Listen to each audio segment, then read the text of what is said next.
안녕하십니까. 공매화재로 활동하고 있는 권경욱 소장입니다. 개념 경매라는 유튜브 계정 새롭게 만들었습니다. 오늘부터 개념 경매에 대한 이야기를 좀 해볼까 합니다. 경매를 시작하는 분들이 사실 많이 어려움을 겪고 있는 것 같아요. 그래서 개념을 가지고 법률을 검토하고 권리 분석도 개념을 가지고 한다면 훨씬 더 빠르게 고수의 반열에 올라가지 않을까, 그런 생각을 해보면서 개념을 챙겨주는 개념 경매에 대한 채널을 하나 만들어야 되겠다라고 생각을 했고요. 오늘 그 첫 번째 시간으로 경매를 어떻게 정의하고 접근하느냐에 따라서 빠르게 격리를 탈출할 수 있느냐, 아니면 계속 제자리에 머무느냐, 그 갈림길이 있다고 생각합니다. 33년 전에 경매를 처음 입문하면서 지금까지 공부를 해온 경험을 놓고 보면, 처음에 단순히 암기식으로 공부를 한다면 여러분들은 초보에서 벗어날 수 없고, 벗어난다고 해도 오랜 세월이 소요될 수밖에 없다라고 생각을 합니다.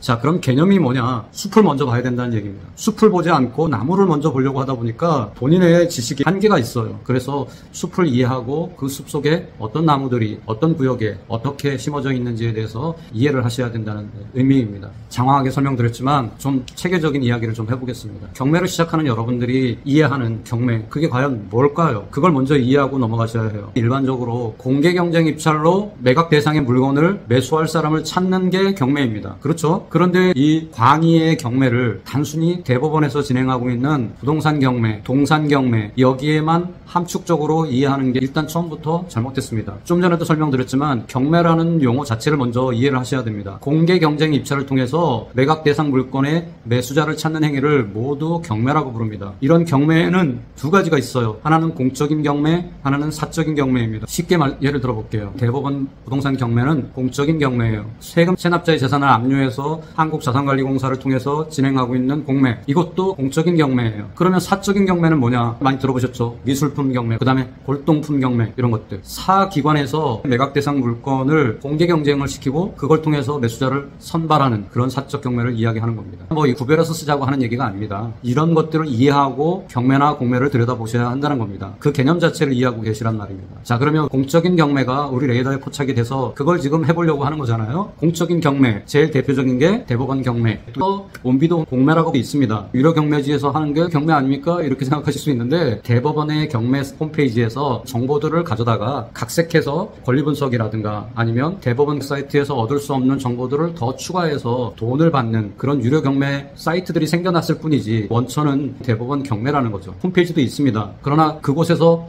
경매 물건을 보시는 분들은 그리 많지 않죠. 왜냐하면 거기서 제공되는 정보는 가공되지 않았고 권리분석에 결과를 제공해주지도 않고 등기부등본을 건축물 대장을 보여준다든가 하는 이런 서비스를 하지 않으니까 그걸 사용하는 걸 기피할 뿐입니다. 그러나 여러분들이 그곳에 있는 정보를 가져다가 가공해서 정보를 나누어주는 그런 사이트 홈페이지에 매몰되어 있는 거죠. 거기에서 정보를 주지 않으면 나는 어떤 것도 찾을 수 없다라고 생각하는 거죠. 그렇지 않습니다. 그냥 네이버에서 대법원 경매라고 치시면 그 사이트가 나옵니다. 거기에 전국의 모든 경매 물건이 있습니다. 대법원 경매, 원비도 공매, 이게 두 개의 대표적인 공적인 경매 사이트고, 그곳에서 부동산과 동산들이 공적인 매각을 통해서 낙찰자들에게 소유권이 옮겨가는 그런 시스템을 갖고 있다는 거죠. 이 큰 그림을 알아야 합니다. 이게 경매와 공매의 두 축입니다. 둘 다 넓은 의미로 하면 경매고, 둘 다 공적인 성격을 띠었다. 공적인 성격을 띄었기 때문에 등기상에서 권리들이 정리되는 거죠. 만약에 사적 인간이 한다 그러면 이걸 어떻게 정리하겠습니까? 채권 채무 관계를 해결하지 않고서 강제로 누군가의 등기에 되어 있는 압류라든가 가압류라든가 저당권을 말소한다면 승복할 사람이 없겠죠. 공적으로 하니까 가능한 거죠. 그래서 대법원 경매, 한국자산관리공사, 온비드 공매, 이 두 가지는 대표적인 공적인 경매다. 여기에 헷갈리게 하는 부분이 하나 섞이는데, 이러한 온비드 사이트에 사적인 경매가 끼어 들어오는 겁니다. 신탁사가 아니면 일반 법인들이 매매를 하거나 이렇게 사적 경매가 끼어들어와서 뭉뚱그려져서 온비드 공매를 이루고 있으니까 헷갈리는 거예요. 공적으로 법률적으로 규칙을 갖고 매각하는 공개 경쟁 입찰과 또 사적인 부분에서 이루어지는 매매가 한꺼번에 하나의 사이트에 버무려져 있다 보니까 여러분들이 헷갈리는 거예요. 오늘은 공매 시간이 아니고 경매 시간이니까 이렇게 공적인 국가기관인 사법부에서 대법원의 홈페이지를 이용해서 채권 채무 관계에 얽히고 설킨 실마리를 풀어주는 경매 이야기를 해보려고 하는 겁니다. 수많은 돈 받을 권리를 가진 채권자들이 하나의 재산에 계속적으로 등기를 합니다. 가압류 등기, 압류 등기, 가처분 등기, 가등기, 것들을 하는 거죠. 10억짜리 아파트에 30억의 권리를 등기를 해요. 그러면 이 아파트가 사적인 매매를 통해서 해결될 수 없겠죠. 그렇죠? 10억짜리 아파트를 30억이나 채권이 걸린 상태로 사갈 사람은 아무도 없잖아요. 그렇다고 30억을 정리하고 10억짜리 아파트를 가져갈 사람도 없고요. 그러니까 이게 사적인 매매를 통해서 거래된다는 건 불가능한 거죠. 그럼 그 부동산은 죽은 부동산이 되잖아요. 이렇게 죽은 부동산을 살려내는 게 경매다. 입법, 행정, 사법, 삼권 분립의 국가기관이잖아요. 그러니까 사법부도 국가기관의 하나예요. 국가기관이 나서서 세무자의 10억짜리 아파트에 30억 채권이 걸려 있더라도 이걸 해결할 수 있는 길을 열어준 거예요. 이게 경매. 그리고 그걸 해결하기 위해서 채택한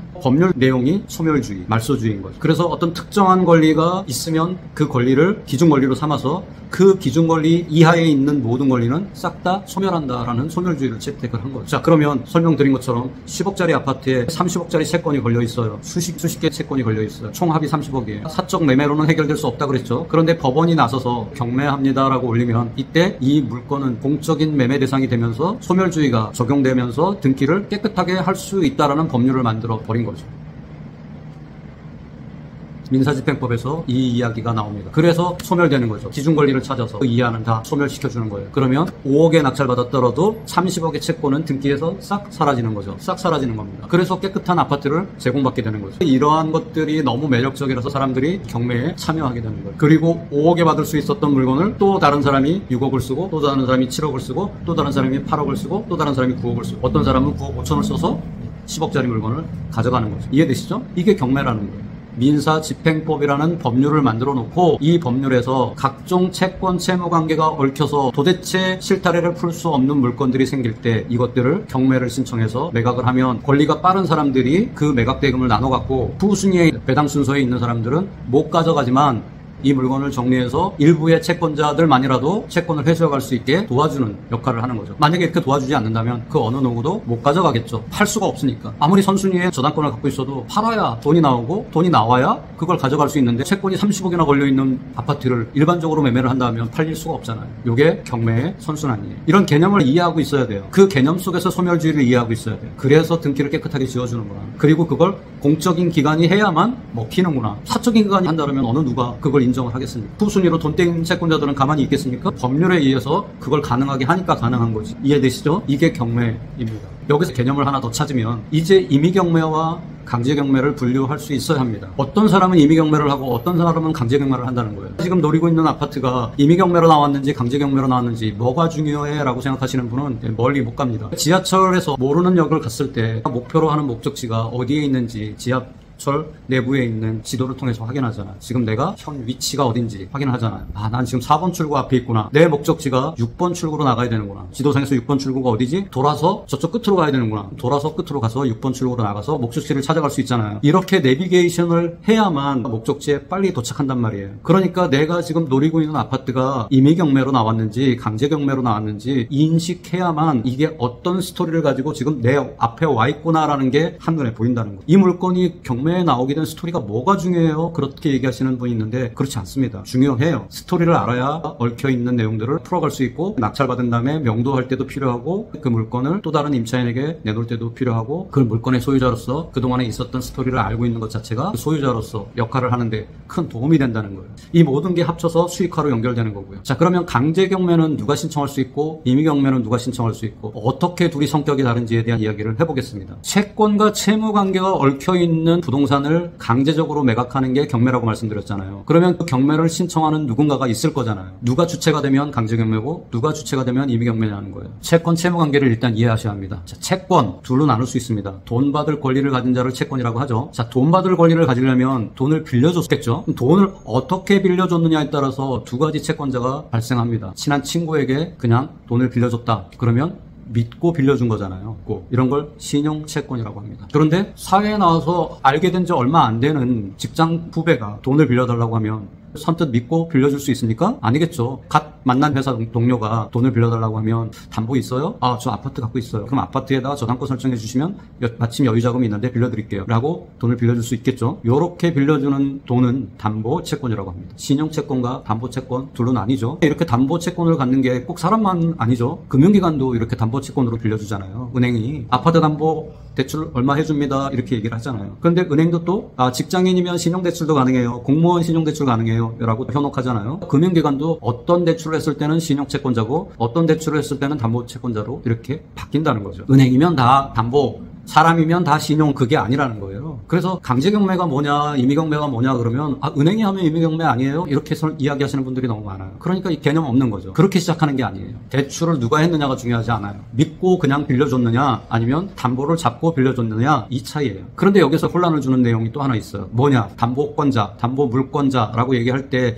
담보물권자가, 담보권자가 담보채권자라는 걸 깜빡해요. 왜냐하면 담보채권자라는 말을 채권을 빼버리고 담보권자라고 그냥 부르거든요. 근데 신용채권자일 때는 신용채권자라고 불러요. 그러니까 우리가 사용하는 용어 자체가 혼란을 줄 수 있는 가능성이 굉장히 높아요. 그러나 개념을 이해하고 계시면 담보권자 그러면 담보로 돈을 빌려준 사람을 얘기하는구나, 담보채권자구나. 신용채권자, 그냥 믿고 빌려준 사람이구나. 이렇게 믿고 빌려준 사람은 그냥 두 사람의 신뢰관계를 통해서 돈이 오고 간 거잖아요. 그런데 믿었던 사람이 돈을 안 갚아. 그런데 돈을 받아내야 되겠어. 이럴 때 야, 아파트 있잖아, 그거 팔아서라도 갚아. 근데 기다려 계속 기다리라고만 합니다. 이럴 때 저 아파트 팔아서라도 돈 받아야 되겠다, 이런 생각이 들잖아요. 그럴 때 그 아파트를 경매 신청하려고 하면 이게 만만치가 않아요. 여러분들이 만약에 법원에 가서 몇 월 며칠 날 돈 이렇게 빌려줬는데 이 사람이 지금까지 안 갚아요. 벌써 2년이 넘었어요. 근데 이 사람 명의로 아파트가 있어요. 그러니 이거 팔아서 빌려준 돈 받고 싶어요. 그러니까 경매해주세요 라고 요청한다면 받아줄까요? 그 법원이 당신의 말을 100% 신뢰한다면 해줄 수도 있겠지만 신뢰할 수 없잖아요. 오죽하면 이런 말이 있겠습니까?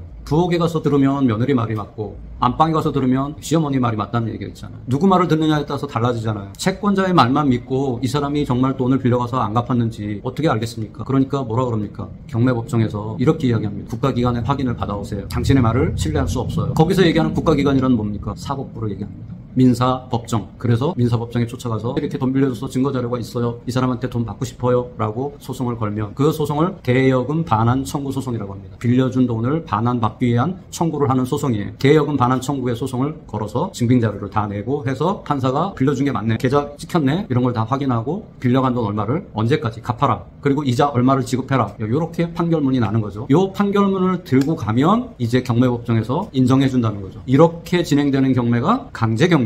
이해되시죠? 이게 강제경매예요. 어렵지 않습니다. 신용채권자가 신용으로 돈 빌려준 걸 아무리 떠들어도 믿어주지 않으니까 민사법정에 가서 소송을 통해서 판결문을 받아가지고 경매법정에 갖다 주면 강제집행을 해준다는 거예요. 이 강제집행이 곧 강제경매예요. 그래서 판결문을 집행권원이라고 부르잖아요. 판결문을 집행권원이라고 부르고 집행력이 있다라고 이야기하는 이 모든 게 다 이해가 되는 거예요. 이렇게 개념을 가져가면 집행권원이니 판결문이니 집행력이니 모든 단어들이 다 싸그리 이해가 돼버리는 거예요. 이해되시죠? 어렵지 않습니다. 그러면 담보채권자는 어떻게 할 수 있느냐? 담보채권자는 저당권을 걸었잖아요. 그죠? 아파트 저당권 걸면 그게 담보잖아요. 저당권, 근저당권 이렇게 설정을 했잖아요. 그리고 돈 빌려준 거잖아요. 이걸 돌려받을 때 이 사람은 판결이 필요 없어요. 왜냐하면 등기에다가 공시했기 때문에. 등기에다 공시하는 물건의 대표적인 게 뭐죠? 소유권, 그 다음에 저당권, 그 다음에 전세권, 그 다음에 지상권, 그 다음에 질권, 그리고 가등기 담보권, 이런 것들이 집행력 있는 권리예요. 물권자예요. 이 물권자는 경매법정에 가서 물권 설정했던 아파트를 경매하고 싶어요 라고 요청만 하면 받아줍니다. 관계를 물어보지 않아요. 돈 빌려줬냐 안 빌려줬냐 이런 거 묻지 않아요. 왜냐하면 물권을 등기했다는 얘기는 당사자 간의 계약서도 존재하고 양 당사자가 그 등기소에 제출해서 확인받고 등기한 거기 때문에 그 자체로 그냥 공신력이 있어지는 거예요. 그래서 경매법정이 물권자세요? 경매 신청하시겠다고요? 오케이, 접수. 그래서 바로 경매를 해주는, 이 경매를 임의경매라고 부르는, 임의경매. 그러니까 여러분들이 경매 물건을 만났을 때 강제경매 물건을, 임의경매 물건을 만났는지에 따라서 어떤 채권자가 지금 경매 신청했구나, 그게 바로 와닿잖아요. 이거 강제경매야? 그러면 이 사람이 소송해서 지금 판결문을 받아가지고 이거 처분하는 거구나, 이런 것들이 와닿잖아요. 그래야만 그 물건의 뒷이야기들을 상상해 볼 수가 있고, 지금 소유자가 어떤 상황일 거고 채권자는 또 어떤 상황일 거다, 이런 것들이 감이 오잖아요. 이렇게 개념을 갖고 물건을 들여다봐야 된다는 거죠. 이게 경매의 시작이에요. 이 둘을 구분하지 못하는 사람은 똥인지 된장인지 구분도 못하고 경매를 하고 있다고 생각하시면 돼요. 그렇다고 해서 돈을 못 번다?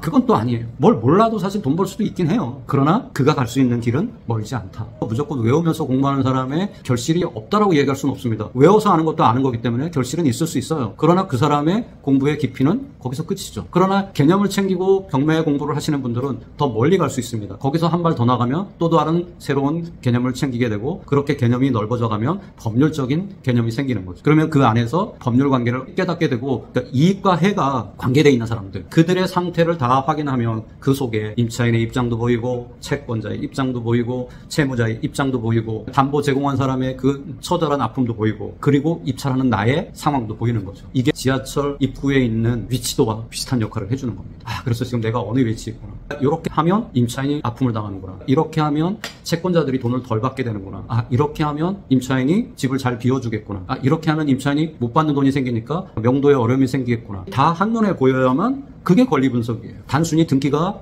깨끗해진다 안 한다 이런 것만 가지고 돈을 못 버느냐? 아니요, 그거 가지고도 돈 벌 수 있어요. 그런데 멀리 가기가 어려워요. 왜냐면 두루두루 모든 게 다 보여야 거기에서 나의 위치가 보이고 어떻게 처신하는 게 가장 좋은 길인지에 대한 눈이 떠진다는 거죠. 이게 경매의 가장 중요한 시작점이라는 거예요. 이걸 알고 가셔야 경매 고수가 되는 첫 단추를 꿰는 겁니다. 그냥 무조건 막 권리 분석 뭐고 기준 권리 뭐고 막 이렇게 막 외워가지고 되는 일이 아니에요. 물론 외워야 될 부분은 외워야 합니다. 그러나 무턱대고 외워서 공부하는 자가 멀리 갈 수 있느냐? 아니라는 거죠. 다음 시간에는 권리 분석을 왜 해야 되는지에 대한 이야기를 한번 해보겠습니다. 개념 챙기시니까 하나씩 보이시기 시작하죠? 다음 시간을 기대해 주시기 바랍니다. 감사합니다.